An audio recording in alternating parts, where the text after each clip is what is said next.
Welcome students. मैं doctor Radha Solanki, assistant professor in business management, government MS college Bikaner, B Com part third year की इस class में आप सभी का स्वागत है।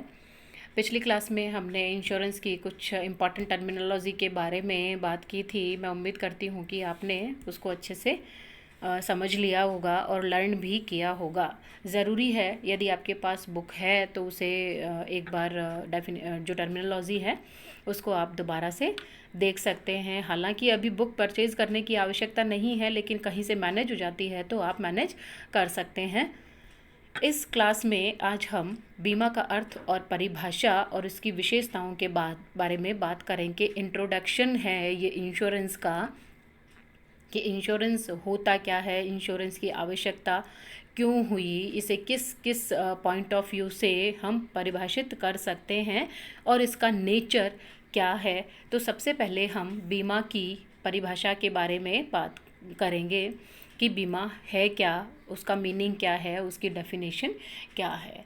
बीमा एक ऐसा शब्द जिससे हम भली भांति परिचित हैं। बीमा जीवन का हो सकता है, बीमा माल का कराया जा सकता है, बीमा हमारी कोई इंटेलेक्चुअल प्रॉपर्टी है तो उसका भी कराया जा सकता है। और हम अपनी डे टू डे लाइफ में आज लगभग सब लोगों के पास में जहाँ अपना घर है, बीमा अपने व्हीकल हैं, जैसे कार है, स्कूटर है, या हम यूँ कहें कुछ लोगों के पास अपने जो काफ़ी महंगे और मूल्यवान जो चीज़ें होती हैं, जो ज्वेलरी होती हैं, उन सभी का बीमा कराया जा सकता है। तो बीमा की आवश्यकता क्यों हुई? बीमा की आवश्यकता इसलिए हुई कि हमारे जीवन में रिस्क पग पग पर रहती है। मतलब प्रति पल हर व्यक्ति रिस्क से रूबरू होता रहता है। जोखिम कभी भी हमारे जीवन में हमारे सामने आकर खड़ी हो सकती है। हमें उसके बारे में पहले से कुछ भी नहीं पता होता है, तो हम भविष्य में आने वाली या उत्पन्न होने वाले इस जोखिम को निश्चित करने के लिए, इसको कुछ कम करने के लिए बीमा करवाते हैं। और शायद यही वजह रही है कि बीमा को जोखिम से सुरक्षा के रूप में परिभाषित किया गया है। बीमा की परिभाषा को हम 3 पार्ट में डिवाइड करके इसका अध्ययन कर सकते हैं, इसकी स्टडी कर सकते हैं। सबसे पहले सामान्य परिभाषा, जनरल डेफिनेशन, दूसरा कार्यात्मक परिभाषा, फंक्शनल डेफिनेशन, और तीसरा अनुबंधात्मक यानी लीगल डेफिनेशंस। सामान्य परिभाषाओं में हमने सर विलियम बेवरिज की डेफिनेशन को लिया है। सर विलियम बेवरिज कहते हैं, सामूहिक रूप से जोखिम उठाना ही बीमा है। The collective bearing of risk is insurance. यानी सब मिल करके किसी जोखिम को उठाना, उसका सामना करना ही बीमा माना जाता है। मतलब इन्होंने बीमा को एक जोखिम उठाने की डिवाइस के रूप में, एक ताकत के रूप में परिभाषित किया है। दूसरी जो डेफिनेशन है हमारी फंक्शनल डेफिनेशन, कार्यात्मक डेफिनेशन, इसमें हमने ब्रिटानिका शब्द को, एनसाइक्लोपीडिया ऑफ ब्रिटानिका की डेफिनेशन को लिया है। इस डेफिनेशन में ये कहा गया है कि बीमा एक सामाजिक तरीका है, यानी एक सोशल डिवाइस है, जिसके द्वारा व्यक्तियों का एक बड़ा समूह समान अंशदान की व्यवस्था के द्वारा समूह के सभी सदस्यों की कुछ सामान्य मापन योग्य आर्थिक हानि को कम या दूर करता है। मतलब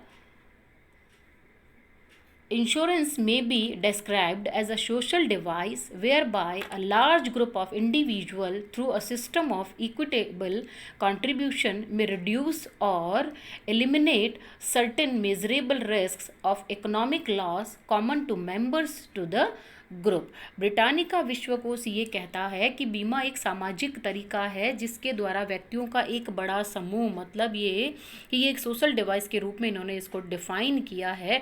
और वो ये कहते हैं कि लोगों का या व्यक्तियों का एक बड़ा समूह जिसकी रिस्क एक जैसी होती है, जो एक जैसी रिस्क से त्रस्त होते हैं, वह अपना एक बड़ा समूह बनाते हैं और उसमें अपना कंट्रीब्यूशन करते हैं। और जब किसी मेंबर पर वो जोखिम आती है तो उस जोखिम को, जो मेजरेबल होती है, जो मापन योग्य होती है कि किसको कितना लॉस हुआ है, तो उस लॉस को पूरा करने की वो कोशिश करते हैं। तीसरे डेफिनेशन अनुबंधात्मक परिभाषा यानी legal definition.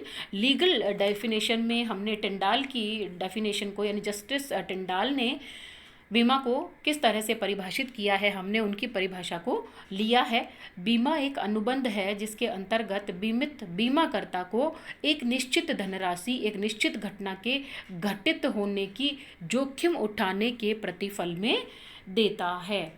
Insurance is a contract by which a sum of money is paid to the assured in consideration of insurers incurring the risk of paying a large upon a given contingency.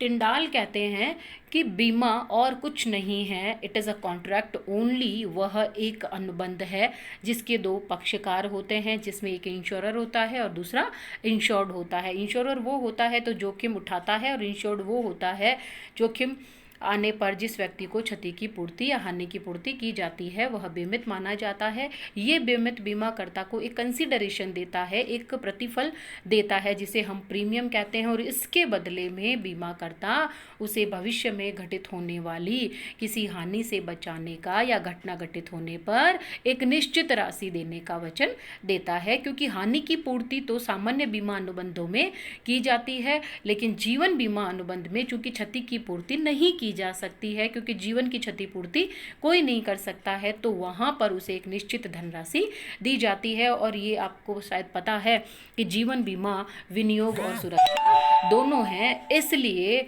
उसे एक निश्चित धनराशि दी जाती है। इन तीनों definitions यानी general definition, functional definition and legal definition की study करने के बाद हम इस कंक्लूजन तक पहुंचते हैं कि बीमा एक व्यवस्था है जिसमें समान प्रकार की जोखिम से घिरे हुए व्यक्ति किसी एक फंड में या एक कोष में अपना कंट्रीब्यूशन देते हैं और घटना घटित होने पर उसे उस हानि की पूर्ति करवा दी जाती है।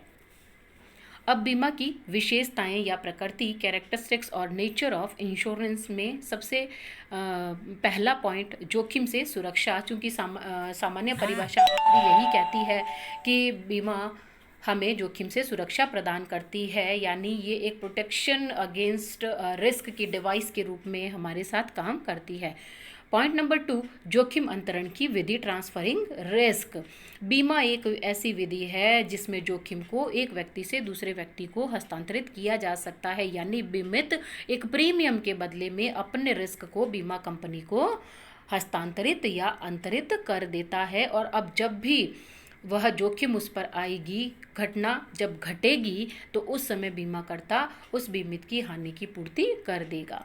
पॉइंट नंबर 3, सहकारी व्यवस्था, कोऑपरेटिव डिवाइस। बीमा को एक सहकारी व्यवस्था के रूप में देखा जाता है, एक सबके लिए और सब एक के लिए। एक सबके लिए का मतलब प्रत्येक व्यक्ति, ग्रुप में प्रत्येक व्यक्ति अपना अपना कंट्रीब्यूशन करता है, तो उस एक का कंट्रीब्यूशन सबके काम आ सकता है। और सब एक के लिए का मतलब जब किसी एक पर जोखिम आएगी, मुसीबत आएगी, हानि होगी, नुकसान होगा, तो सब मिलकर उस एक की हानि की पूर्ति करेंगे। इसलिए हम कहते हैं बीमा एक कोऑपरेटिव डिवाइस है, एक सहकारी व्यवस्था है। नेक्स्ट पॉइंट नंबर 4 है बीमा एक अनुबंध है, इंश्योरेंस इज अ कॉन्ट्रैक्ट। बीमा को एक अनुबंध कहा जाता है, जैसा कि हमारी लीगल डेफिनेशन कहती है कि बीमा और कुछ नहीं है, बीमा एक अनुबंध है जिसमें बीमाकर्ता बीमित को भविष्य में घटने वाली किसी घटना से होने वाली हानि से बचाने का वचन देता है, और इसके बदले में बीमित उसे प्रतिफल के रूप में प्रीमियम चुकाता है। नेक्स्ट पॉइंट कहता है कुछ सिद्धांत, सम प्रिंसिपल्स। बीमा के भी अपने कुछ सिद्धांत कहे गए हैं जिन सिद्धांतों के आधार पर बीमा काम करता है, जैसे सहकारिता का सिद्धांत है, क्षति के अल्पीकरण का सिद्धांत है, आश्वासन का सिद्धांत है, इसी तरह से स्थान ग्रहण का सिद्धांत है। ये सिद्धांत ऐसे हैं जिनके आधार पर बीमा कंपनी अपना काम करती है, और ये सिद्धांत बीमा कंपनी को रिस्क का मूल्यांकन करने में और जो उसके क्लेम या दावे आते हैं उनका भुगतान करने में, क्षति को कम करने में महत्वपूर्ण भूमिका निभाते हैं। इसलिए बीमा की सफलता इन सिद्धांतों पर निर्भर करती है। नेक्स्ट पॉइंट नंबर 6 कहता है विस्तृत क्षेत्र, वाइड स्कोप। बीमा का क्षेत्र बहुत विस्तृत है। आज बीमा हर छोटी और बड़ी चीज़ जो आपके लिए मूल्यवान है, जिसमें आपका इंश्योरेबल इंटरेस्ट है, उन सभी का बीमा करता है। मोबाइल का बीमा करना इस क्षेत्र में एक बहुत बड़ा कदम है, क्योंकि मोबाइल एक ऐसी चीज़ है जो आज सब के लिए आवश्यकता की हो चुकी है। और आज के समय में मोबाइल सस्ता और महंगा दोनों तरीके का व्यक्ति अपने पास रख सकता है। और यदि किसी का मोबाइल आज लाख रुपए, 1.5 लाख, 2 लाख, 50,000, 60,000 का है, तो ऐसी सिचुएशन में यदि ये खो जाता है तो इसके मालिक को नुकसान होने की संभावना रहती है। इसलिए वह इसका बीमा करवाता है। और यदि ये खो जाता है, चोरी चला जाता है, तो इसकी हानि की पूर्ति की जिम्मेदारी बीमा कंपनी की होती है। इसलिए हम ये कह सकते हैं कि वर्तमान समय में, इस आधुनिक समय में, इस मॉडर्न एरा में इंश्योरेंस का जो क्षेत्र है वह काफ़ी विस्तृत हो चुका है। और इसमें कई तरह के या विविध प्रकार के बीमा शामिल हो चुके हैं। नेक्स्ट पॉइंट नंबर 7 है जोखिम का मूल्यांकन, इवैल्यूएशन ऑफ रिस्क। बीमा में बीमा करने से पहले जोखिम का मूल्यांकन कर लिया जाता है। मतलब बीमा की आधारभूत विशेषता यही है कि बीमा करने से पहले, बीमा पॉलिसी देने से पहले या बीमित को रजिस्टर्ड करने से पहले उसकी जोखिम का मूल्यांकन कर लिया जाता है। और जोखिम की संभावना कितनी है इसका भी पता लगा लिया जाता है और उसके बाद में बीमा किया जाता है। नेक्स्ट पॉइंट है घटना घटित होने पर भुगतान। बीमा में घटना घटित होने पर भुगतान किया जाता है, चाहे वो जीवन बीमा है, चाहे वो सामान्य बीमा है। सामान्य बीमा के अनुबंध जैसे चोरी का बीमा है, पशुधन का बीमा है, दुर्घटना बीमा है, अग्नि बीमा है, समुद्रिक बीमा है। ये इस तरह के बीमे हैं जिसमें घटना जब घटित हो जाती है तो भुगतान किया जाता है। जैसे एक्स एक व्यक्ति है, उसने अपने गोडाउन का बीमा करवा रखा है और उस गोडाउन में उसका माल रखा हुआ है और उसने अग्नि का बीमा कराया है, तो जिस दिन उसके गोदाम में आग लगेगी उसको नुकसान होगा, तभी उसकी पूर्ति की जाएगी, अदरवाइज नहीं की जा सकती है। इसी तरह से जीवन बीमा में जो घटनाएं होती हैं वो 2 होती हैं, या तो पॉलिसी मैच्योर हो जाती है और या उस व्यक्ति की जिसने बीमा कराया है उसकी मृत्यु हो जाती है, तो मैच्योरिटी पे क्लेम मिलेगा आपको, या आपकी मृत्यु के पश्चात जो आपके लीगल रिप्रेजेंटेटिव है उनको भुगतान किया जाएगा। नेक्स्ट पॉइंट है संस्थागत ढांचा, इंस्टीट्यूशनल फ्रेमवर्क। बीमा का अपना एक संस्थागत ढांचा बन चुका है। पहले तो कुछ लोग मिलकर स्वतः ही अपना एक संगठन या अपना एक ग्रुप बनाते थे और एक फंड बनाते थे जिसमें वह अपना सब बराबर कंट्रीब्यूशन करते थे, और इस कंट्रीब्यूशन में आवश्यकता पड़ने पर किसी एक व्यक्ति को जब हानि होती थी तो उसकी पूर्ति कर दिया करते थे। लेकिन वर्तमान समय में इसका एक इंस्टीट्यूशनल फ्रेमवर्क खड़ा हो चुका है। भारत में जीवन बीमा निगम और सामान्य बीमा की 4 सहायक कंपनियां इस काम को काफ़ी बरसों से कर रही है। नेक्स्ट पॉइंट शुद्ध जोखिमों का बीमा। जैसा कि हमने ये बताया है आपको कि बीमा लाभ की विषय वस्तु नहीं है, बीमा से आप लाभ नहीं कमा सकते हैं।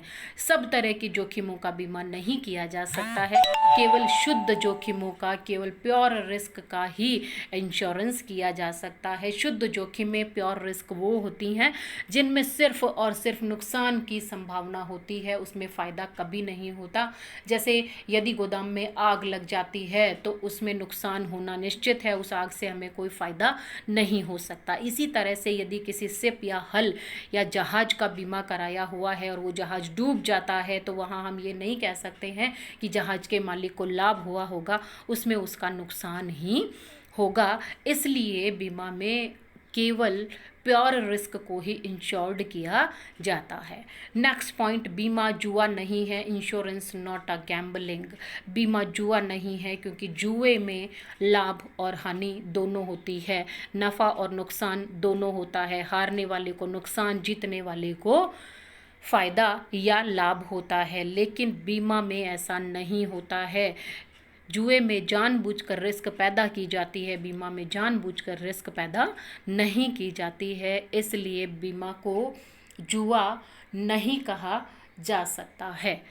नेक्स्ट पॉइंट, लोक हित के विरुद्ध नहीं। बीमा कभी भी लोक हित के या लोक नीति के विरुद्ध नहीं कराया जा सकता है। जैसे कुछ लोग मिल करके बीमा कंपनी के पास जाते हैं और ये कहें कि हम कल एक बैंक में डकैती करने वाले हैं, उसका इंश्योरेंस कर दीजिए, तो ऐसा नहीं हो सकता है। यदि चोरी के माल का कोई बीमा कराना चाहे तो उसका बीमा नहीं हो सकता है, इसलिए बीमा लोक हित के विरुद्ध नहीं किया जा सकता है।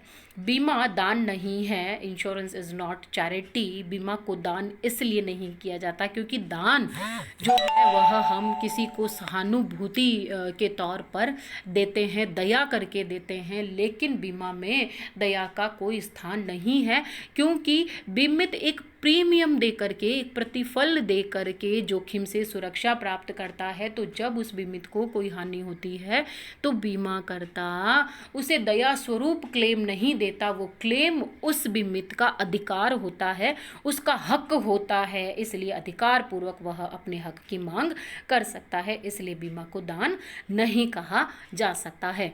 नेक्स्ट पॉइंट, सामाजिक उपाय, सोशल डिवाइस। बीमा को सामाजिक प्रकृति का माना गया है, क्योंकि बीमा समाज में समाज के लोगों के द्वारा समाज के हितों के लिए ही किया जाता है।